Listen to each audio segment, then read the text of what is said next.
오늘 요한계시록 2장 12절부터 17절까지의 말씀은 버가모 교회에 주시는 말씀입니다. 에서, 버두, 사빌라에서 지금 이제 세 번째 교회까지 오게 되어집니다. 버가모라는 도시는 어떤 도시인가? 역사가들이 이 버가모라는 도시 지명을 페르가모스라는 용어로 언급한 바 있습니다. 이 도시는 정치적으로 그리고 종교적으로 중심지가 되어지는 그러한 도시입니다. 여기 버가모에는 이 사람들이 섬기는 신, 수호신 넷을 숭배하고 있었는데, 우리가 그리스 로마 신화에서 잘 많이 들어본 신들의 이름이 나옵니다. 그 네 신은 제우스, 그리고 전쟁의 여신 또는 지혜의 여신이라고 일컬어지는 아테나, 그리고 술의 신 디오니소스, 그리고 의술의 신 아스클레피오스라고 하는 이 네 신을 수호신으로 섬기는 그러한 도시였습니다. 그래서 높은 지대에 제우스를 위한 제단과 아테나 신전과 아스클레피오스를 위한 거대한 구역들이 자리 잡은, 그야말로 신을 숭배하는, 이방신을 숭배하는 그러한 이방신의 숭배지였다, 이렇게 우리가 볼 수가 있고, 그리고 아주 중요한 것은 뭐냐면, 서머나가, 우리가 이 앞에 교회 서머나를 살펴볼 때 황제 숭배를 굉장히 강력하게, 그래서 황제를 위한 신전을 입찰해가지고 그 신전을 지을 수 있는 것을 따낸 그 도시가 서머나라고 제가 말씀을 드렸는데, 오늘 이 버가모도 기원전 29년에 유명한 그 로마의 황제입니다. 아우구스투스, 그러니까 초기 로마 제국의 아주 유명한 왕입니다. 이 황제를 위하여 신전을 지은 도시로 유명합니다. 이 도시가 버가모입니다. 여기에 예수님이 나타나셔서 이제 각 교회에 나타나실 때 예수님이 어떠한 모습으로 나타나신 것을 설명한다 그랬어요.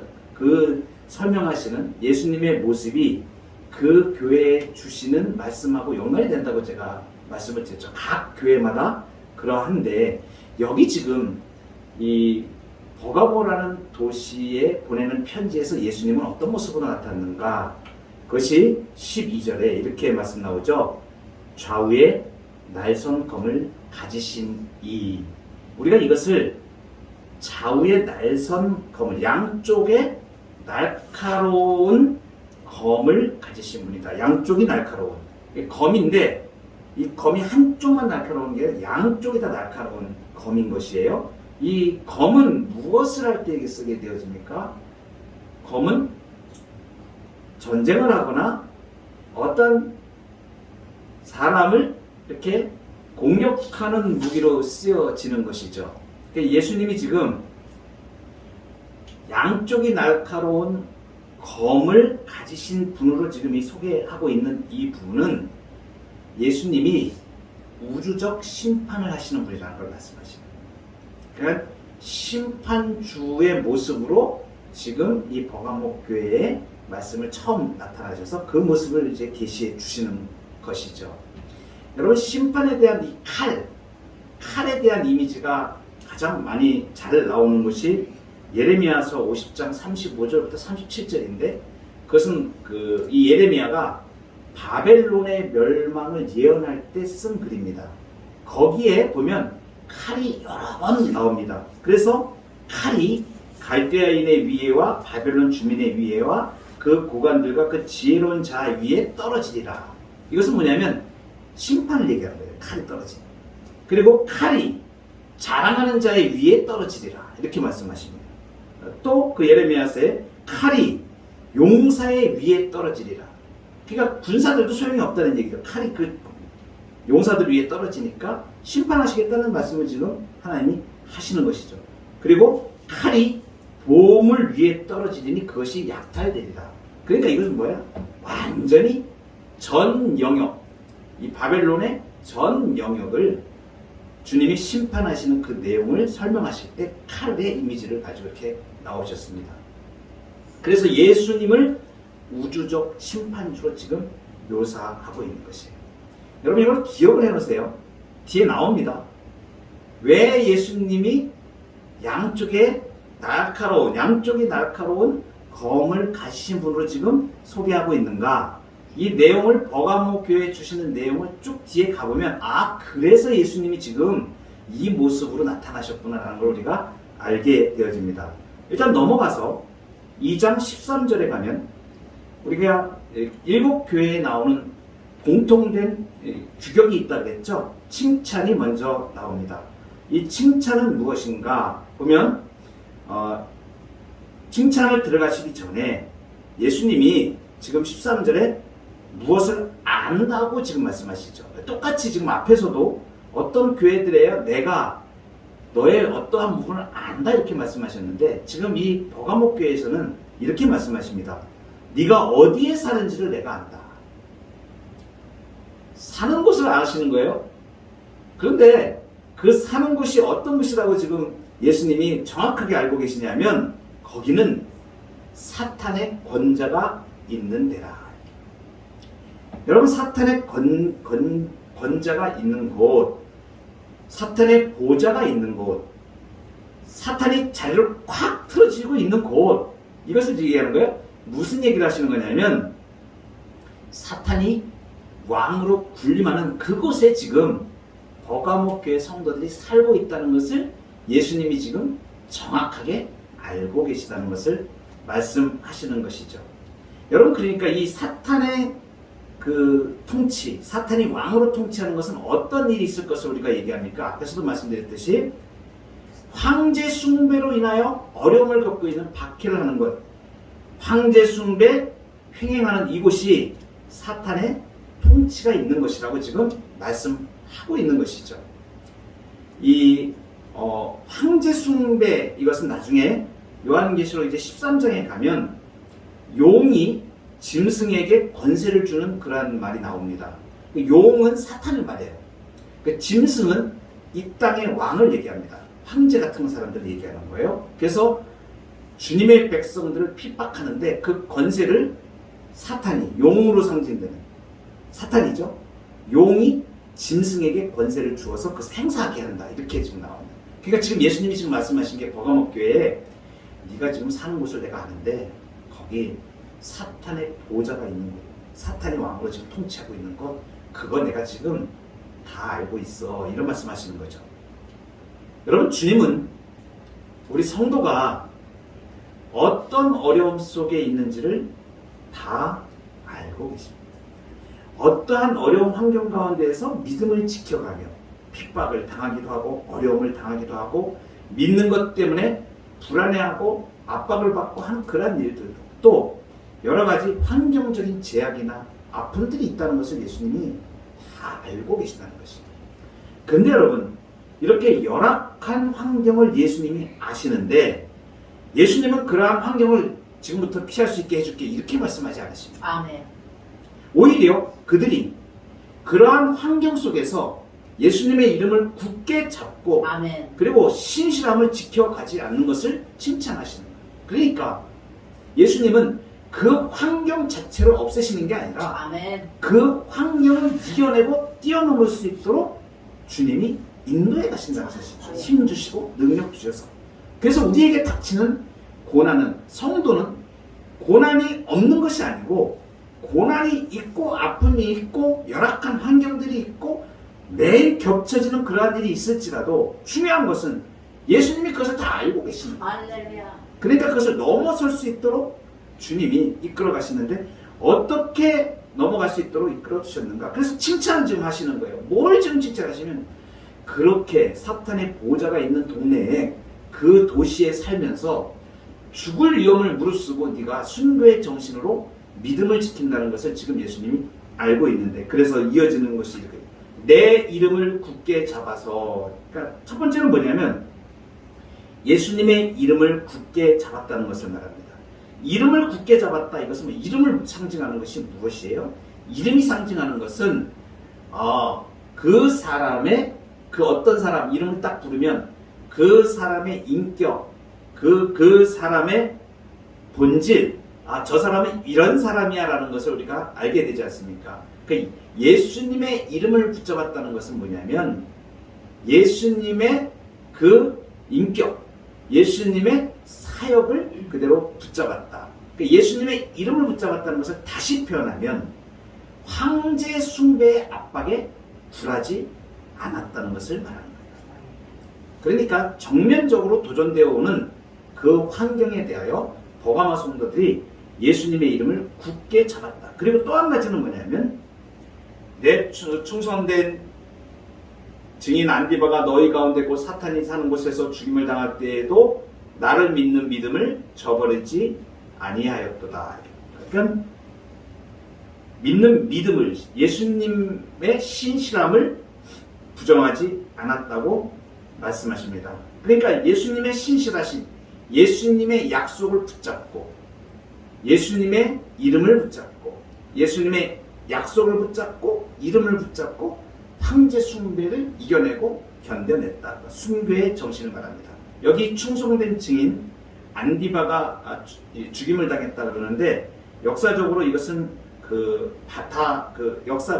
역사가도 이것을 기록을 해놨습니다. 유세비우스라고 하는 유명한 역사가가 있는데 이 안디바라는 그 충성된 증인, 죽임을 당한, 순교를 당한 이 안디바는 정확하게 누구인지는 밝혀지지 않고 있습니다. 그런데 유세비우스의 그 역사에 보면 버가모에서 순교한 사람으로 여러 사람, 그 이후에도, 그러니까 안디바뿐만이 아니고 이 버가모는 여러 사람이 순교를 당한 거예요.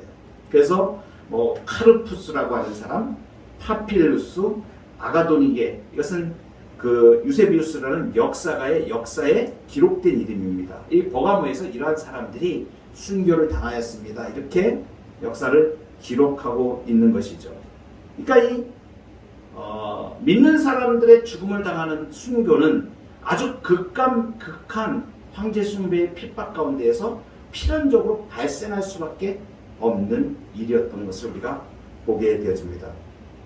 그러니까 이 버가모 교회는 지금 예수님이 칭찬하실 때 사탄의 보좌에 네가 살고 있다는 것, 그 도시에 살고 있다는 것을 알고 있고 사단이 그렇게 역사한다는 것도 다 알고 계시고 그럼에도 불구하고 네가 나의 신실함을 붙잡고 내 이름을 붙잡고 믿음을 지켰다는 점을 지금 예수님이 칭찬하고 계시는 것입니다. 순교의 신앙이죠. 예수님이 칭찬을 하실 만한 굉장히 중요한 순교의 신앙입니다. 그런데 이 순교의 신앙, 이것에 아이러니하게도 이런 엄청난 순교의 신앙을 가진 버가모 교회가 이상한 책망을 듣습니다. 그것은 뭐냐면 보세요. 우리가 순교의 신앙을 저 정도로 가졌으면 어떠한 일에도 흔들리지 않는 믿음을 가졌을 것 같지 않습니까? 그런데 놀랍게도 이 버가모 교회에 책망이 떨어지는데 그 책망이 뭐냐 하면 우상 숭배하고 음행을 한 것입니다. 완전히 좀 아이러니하게 느껴지죠. 순교의 정신, 순교의 신앙으로 그 정도의 신앙이면 웬만한 일들은 시험에 당하지 않을 것 같은데 어떻게 이 사람들이 지금 어디에 휘말리게 됐냐면 우상 숭배하는 것, 음행하는 것, 여기에 휘말렸다는 것입니다. 그러니까 어떤 말이 되냐면 타협을 했다는 것입니다. 그래서 이것을 그 예수님이 지금 뭐라고 말씀하시면 거기 14절에 내게 두어 가지 책망할 것이 있나니 거기 내게 발람의 교훈을 지키는 자들이 있도다. 이렇게 얘기해요. 발람의 교훈이 무엇인가? 발람의 교훈은 어디서 나오는 이야기냐면 구약에 이스라엘 백성들이 출애굽해서 이제 가나안 땅을 거의 다 왔습니다. 민수기 22장부터 이 발람의 얘기들이 나오는데 모압 왕 발락이라는 사람이 이스라엘 민족이 가나안 땅을 가는데 자기들 모압 나라 가까이 온 것을 알게 된 거예요. 근데 겁이 나는 겁니다. 왜냐하면 얘기를 들어보니까 엄청난 이 사람들이 엄청나게 많은 역사를 행하면서 그 주위에 많은 든든한 나라들을 다 무너뜨리고 그러면서 진격을 해오고 있는 것으로 이 발락이 보게 된 겁니다. 그러니까 이제 가나안 땅을 향해서 저들이 가고 있는데 우리 모압 땅을 지금 지나가게 되는데 분명히 우리도 해를 입을 것이다. 이렇게 생각을 하고 어떻게 하면 좋을까? 이 모압 왕 발락이 고민하다가 그렇지, 유명한 선지자를 불러오자. 그 당시에 고대 근동에 굉장히 유명한, 쉽게 말하면 아주 용한 점쟁이입니다. 아주 용한. 선지자라고 그러니까 우리 하나님을 믿는 선지자 이런 선지자가 아니고 이방 나라의 선지자예요. 그러니까 용한 점쟁이입니다. 지금으로 말하면 아주 기똥차다고 소문이 나 있는 무당에 해당하는 사람이에요. 그러니까 그 사람은 그 구판을 벌이든지 뭘 하면 통하는 거거든요. 그러니까 그걸 의지하고 모압 왕 발락이 그 발람이라는 이방인 선지자를 초청을 합니다. 그래가지고 재물을 많이 제시를 하면서 와서 이스라엘 백성들을 좀 저주 좀 해달라. 그런데 그 발람이 모압 왕에게 가려고 했을 때 하나님이 그 이방 선지자한테 나타나서 거기 가지 말라 그럽니다. 그럼 나중에는 또 다시 가라 그래. 가되 저주하지 말고 축복하라고 얘기합니다. 그 이방 선지자가 그 하나님의 말씀을 받아가지고 무당인데 하나님의 말씀을 받게 돼요. 그래가지고 이스라엘 백성을 저주하는 게 아니라 4번이나 이스라엘 계속 축복을 합니다. 그러니까 이 모압 왕 발락이 미치고 팔딱 흔들리죠. 돈을 얼마를 주고 지금 무당을 데려다가 지금 저 이스라엘 민족을 저주하라 그러는데 오히려 반대로 축복을 해버리니까 이렇게 이제 이야기가 민수기 22장부터 25장까지 되어집니다. 그리고 나서 그 다음에 문제는 뭐냐면 이 발람 선지자가 그 다음에 발락에게 이 이스라엘 백성들을 무너뜨릴 수 있는 방법을 알려줍니다.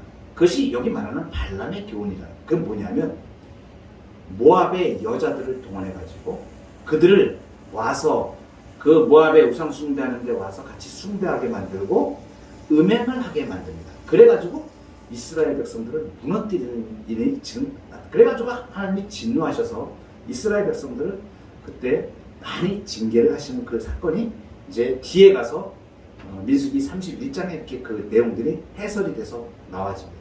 그건 뭐냐면 이스라엘 백성들 앞에 올무를 놓아가지고 우상 숭배하게 만들고 그 우상 숭배를 한다는 것은 뭐냐면 고대에는 그렇습니다. 우상 숭배하면 그 우상 숭배하는 제사에 참여해서 그 음식을 같이 먹고 그리고 잔치를 즐기는 것이에요. 그리고 음행하는 자리로 가게 돼요. 고대 근동의 그 모압에 특히 거기에 우상 숭배하는 것은 다 음행과 연계되어 있습니다.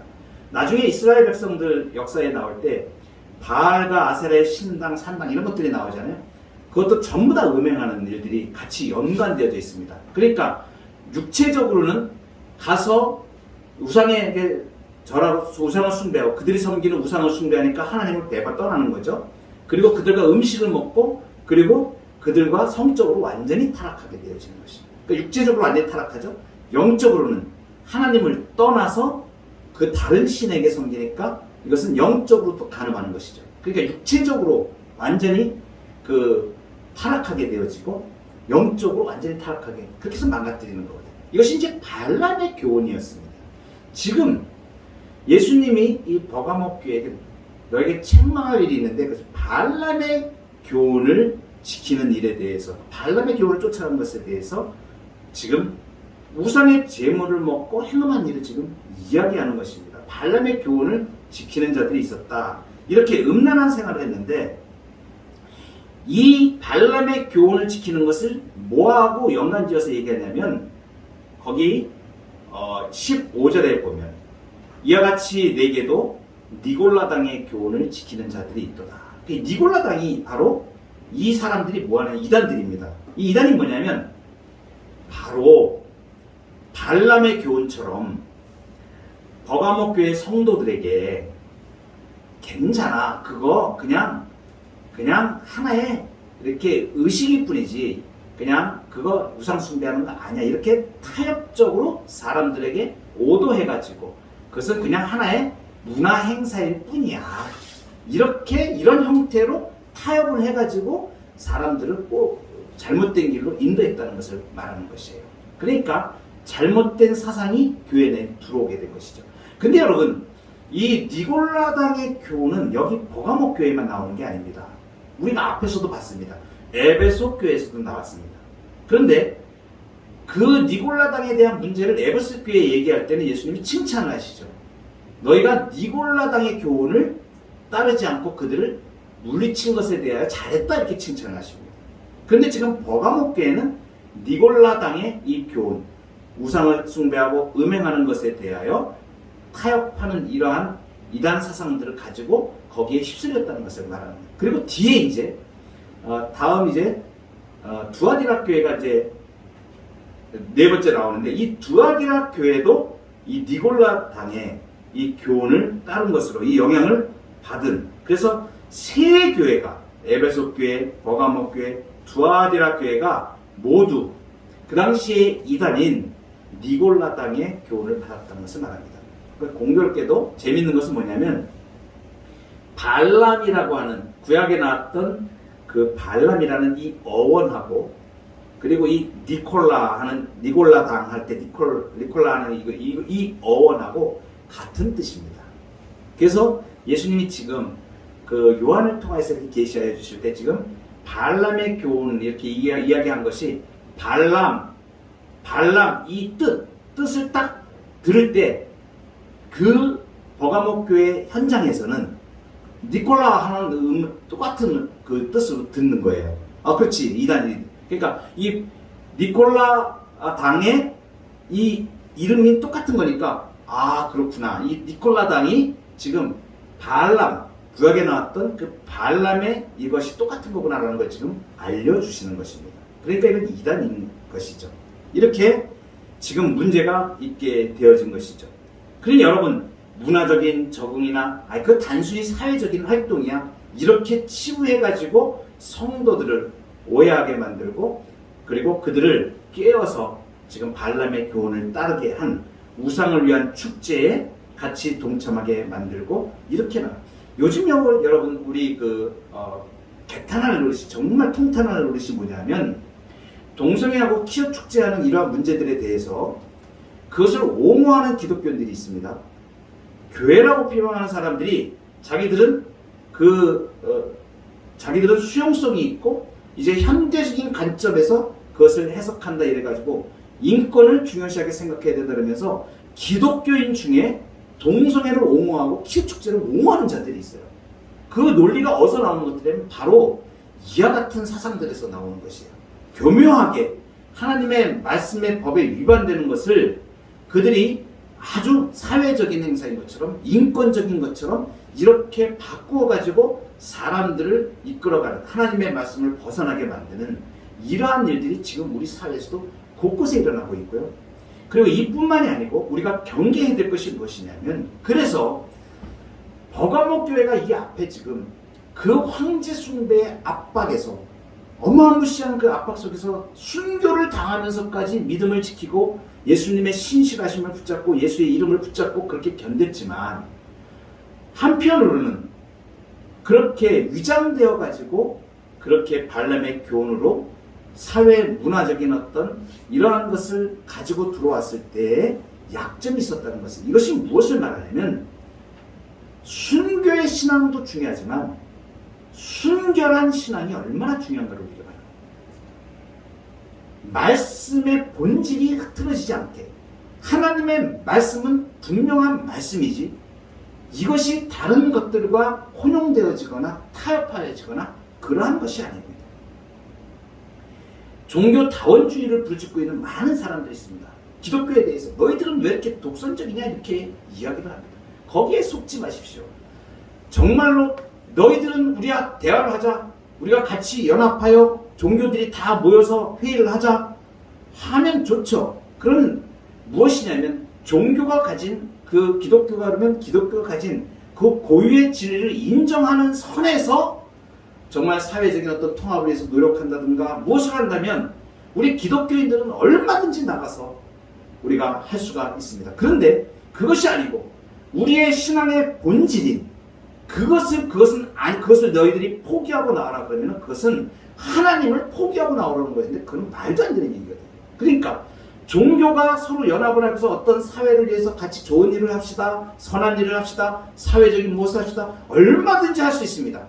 그런데 그것은 어디에서 가능한 것이냐면 각 종교가 가진 그 그들의 신앙을 인정해 준 상태에서, 그리고 그것을 다 인정하는 상태에서 사회가 같이 머리를 맞대고 해결할 일들을 같이 나오고 협의하고 같이 행동하고 하는 것은 얼마든지 할 수 있는 일입니다. 그러나 그러한 것들을 벗어나서 교회의 본질인 우리 믿는 사람들의 신앙의 정체성을 다 그것을 제하는 그러한 연합으로 나오라. 그것은 정말로 얼토당토하는 그러한 논리들이 되어지는 것들이에요.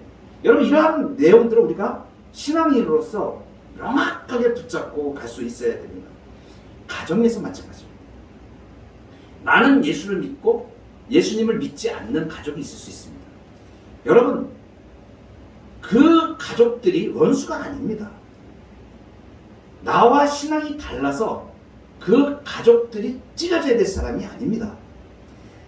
누구보다도 사랑해야 될 가족들이고, 단지 내가 신앙은 양보하지 않고 내가 신앙은 철저하게 지키고, 그리고 할 수 있는 모든 사랑과 또 희생과 또 섬김을 해야 됩니다. 아멘. 그것이 정확한 하나님의 뜻입니다. 그래서 가정의 평화를 위해서 참 아주 안타까운 일들을 제가 보게 돼요.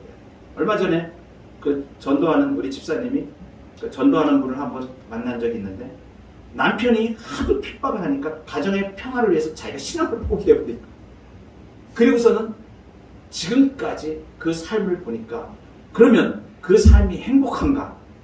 전혀 아닙니다. 그렇게 타협하고 그렇게 내가 신앙을 버리고 그냥 그렇게 해서 타협을 해가지고 더 좋은 것을 얻었는가?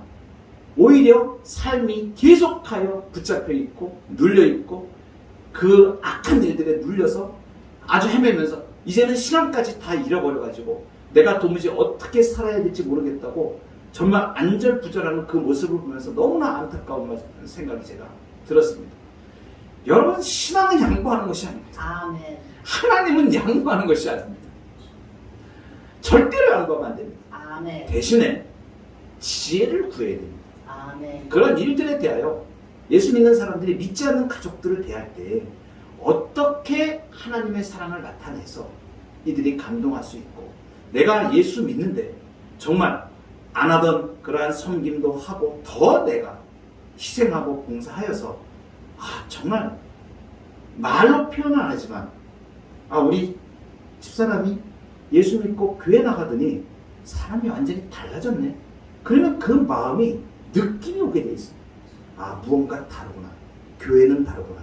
예수 믿는 사람 다르구나. 하나님 믿는 사람 다르구나. 그리고 예수 믿더니 담대해지고 당당해졌고, 그리고 가족들에 대해서는 헌신적이고 너무너무 사랑하고, 그리고 모든 일을 하는 걸 보니까 즐거워하고 기쁨이 넘치고, 그러면 옆에서 보고 있다가 나도 한번 믿어볼까 이런 생각을 하게 돼 있거든요. 왜냐하면 기쁨과 즐거움과 예수님을 믿는 그 평화가 나도 모르게 내 마음과 내 삶을 통해서 나타나는 것이거든요.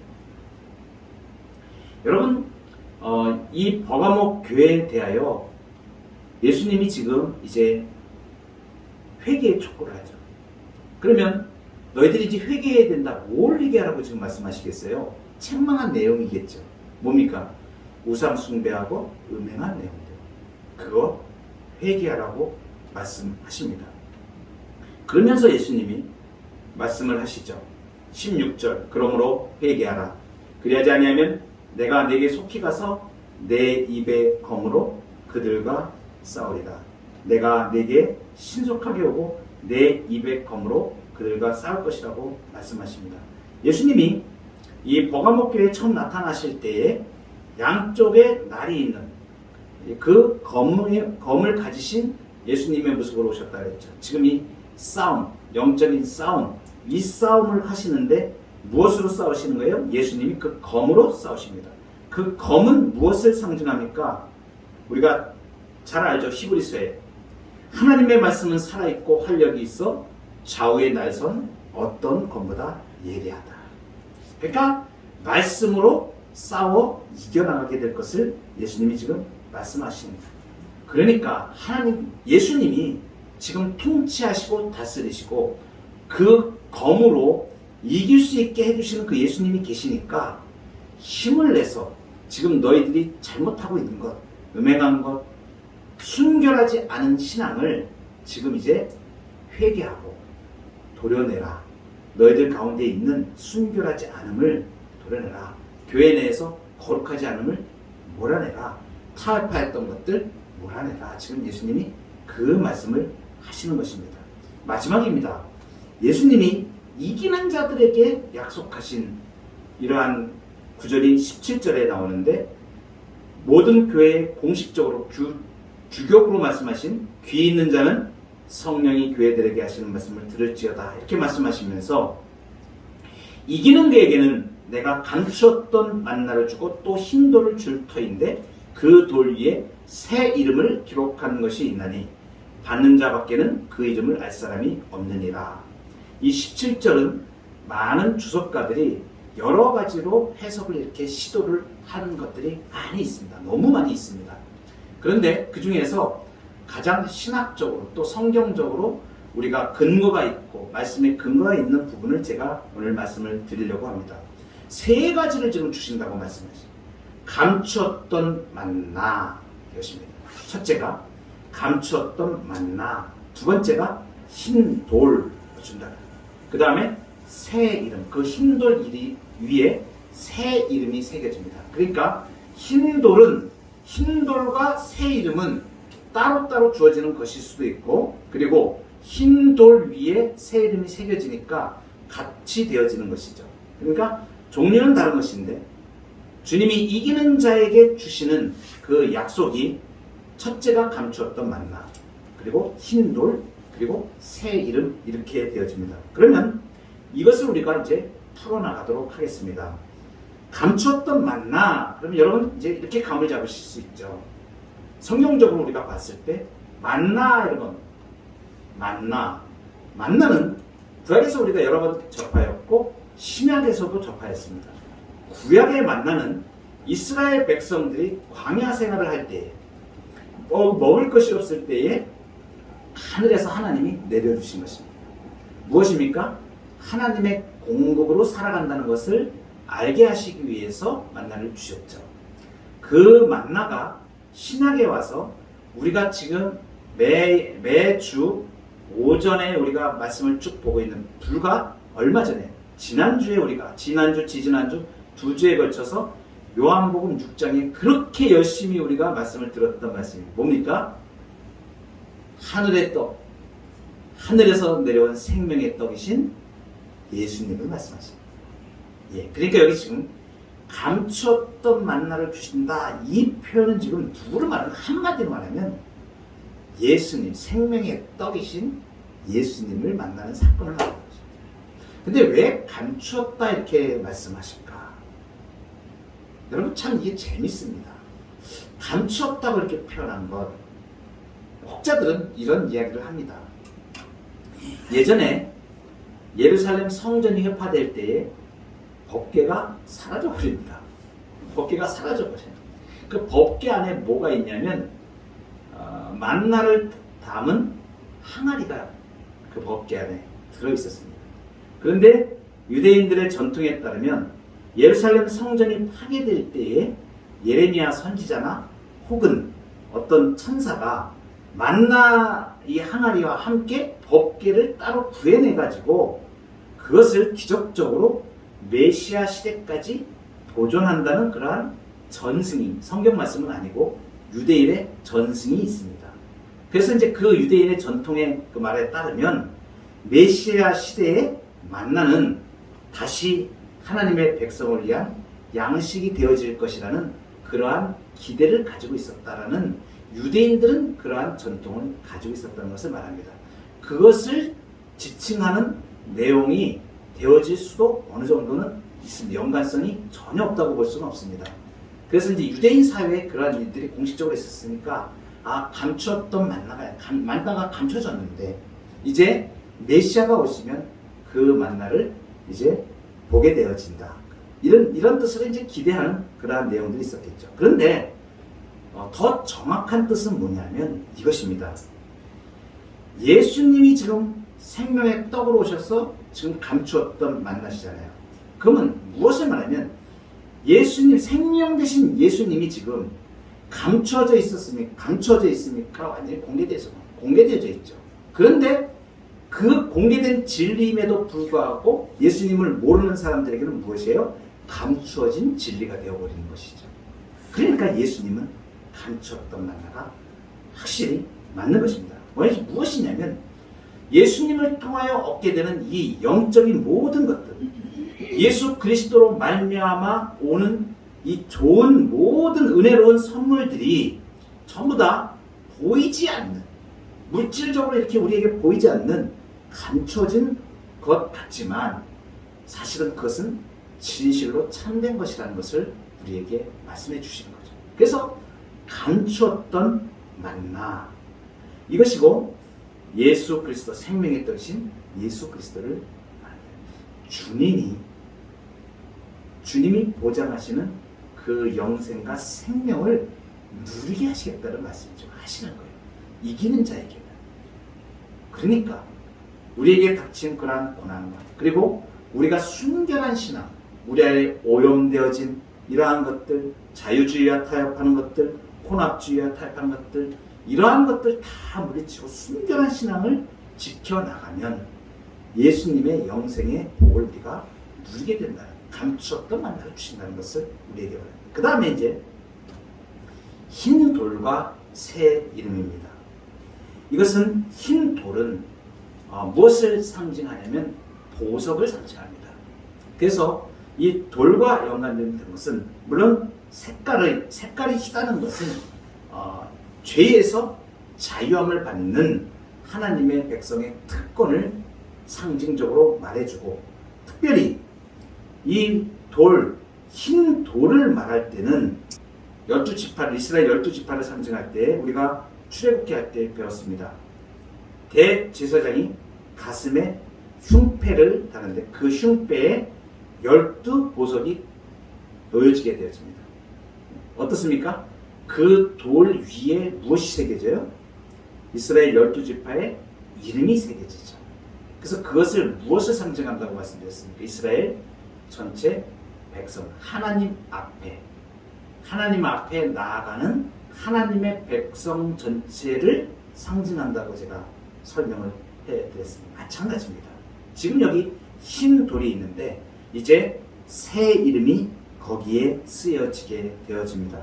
그래서 이 새 이름이 쓰여지고 흰 돌이 있고 이 새 이름이 연관된 것은 이사야서에서 뚜렷하게 우리에게 증거를 해주고 있는데, 이사야서 62장 1절하고 2절에 나는 시온의 의가 빛같이 예루살렘의 구원이 햇불같이 나타나도록 시온을 위하여 잠잠하지 아니하며 예루살렘을 위하여 쉬지 아니할 것인즉, 이렇게 설명을 하고 있는데, 이것은 뭐냐면 이제 새로이 하나님의 백성을, 하나님이 만드시는 하나님의 백성들을 지금 말하고 있는 것입니다. 그리고서 이사야서의 예언에 그 뒤에 뭐라고 말씀하시는, 너는 여호와의 입으로 정하실 새 이름으로 일컬음이 될 것이다. 그러니까 새로 만들어질 백성이 새 이름으로 일컬어짐을 받는다. 그래서 여기에 새 이름이 나옵니다. 그리고 또 이사야서 65장 15절에도 이와 병행되는 다른 이름으로 부르리라, 이런 말씀이 나오거든요. 이것이 이제 새 이름입니다. 그래서 새 이름은 어떤 사람을 말하는가 하면, 한마디로 말하면 순결함을 지켜서 믿음을 지켜내는 그 사람을 말합니다. 그 교회를 말하는 것입니다. 그 성도들을 말하는 것입니다. 이것을 명확하게 증명해 주는 것이 구약에는 어떤 인물이냐면 야곱이라는 인물이 있습니다. 여러분, 야곱이 새로운 이름, 자기의 야곱의 이름, 그 이름이 무엇으로 바뀌냐면 이스라엘로 바뀝니다. 그 창세기 32장 28절에 그가 이르되 내 이름을 다시는 야곱이라 부를 것이 아니요 이스라엘이라 부를 것이니 이는 네가 하나님과 및 사람들과 겨루어 이겼음이니라. 그래서 이긴 자에게 주는 지금 새 이름이 야곱에 해당되는 이스라엘로 명칭이 바뀌어지죠. 신약에 와서는 이와 같은 새 이름을 받는 사람이 누가 있냐면 예수님의 제자인 시몬 베드로가 있습니다. 새 이름을 받아요. 그래서 그가 마태복음 16장에 우리 유명한 고백이죠. 주는 그리스도시요 살아계신 하나님의 아들이십니다. 이렇게 신앙 고백을 하니까 예수님이 과연아 시몬아 네가 복이 이쁘다. 이것을 내게 알게 하는 혈육이 아니요 하늘에 계신 내 아버지시다. 이렇게 말씀하시면서 뭐라 그럽니까? 내가 네게 이르노니 너는 베드로라. 이름을 바꿔주시는 새 이름을 주시는 거예요. 베드로라. 내가 이 반석 위에 내 교회를 세우리니 음부의 권세가 이기지 못하리라. 그러니까 이 새 이름은 성도가 하나님으로 받든 이긴 성도가 받는 새로운 이름인 것입니다. 바로 흰돌 위에 새겨진 새 이름, 이것은 이제 순결함을 지켜서 우리의 싸움에 선한 싸움을 싸워서 승리하며 나가는 성도들이 받게 되는 그 영광된 이름을 말합니다. 그래서 성도의 이름을 왕같은 제사장이라고 칭하신 것입니다. 여러분, 버가모 성도들에게 지금 이 말씀을 하시는 거예요. 감추었던 만나를 줘 예수님의 생명의 은혜를 누리게 하고 힘도를 주고 거기에 새 이름을 준다. 영광된 하나님의 백성으로 능력으로 이 땅을 살아가고 하나님의 능력을 부음받아 넉넉하게 승리하며 나갈 수 있는 우리의 힘이 아니라 하나님이 부어주시는 은총, 그 은총의 능력으로 승리하며 나아갈 것을 보장해 주시는 말씀입니다. 이 예수님의 신실하신 이 약속, 이기는 자에게 주시는 이 약속을 우리가 정말 신실하게 붙잡고 순결함을 유지하고 타협하지 않고 불신앙과 타협하지 않고 올곧은 순결한 신앙, 그래서 순교의 신앙 위에 순결한 신앙으로 우리의 신앙을 지켜나가며 하나님의 영광을 이뤄나가는 그러한 저와 여러분 되기를 주의 이름으로 축복합니다. 아멘.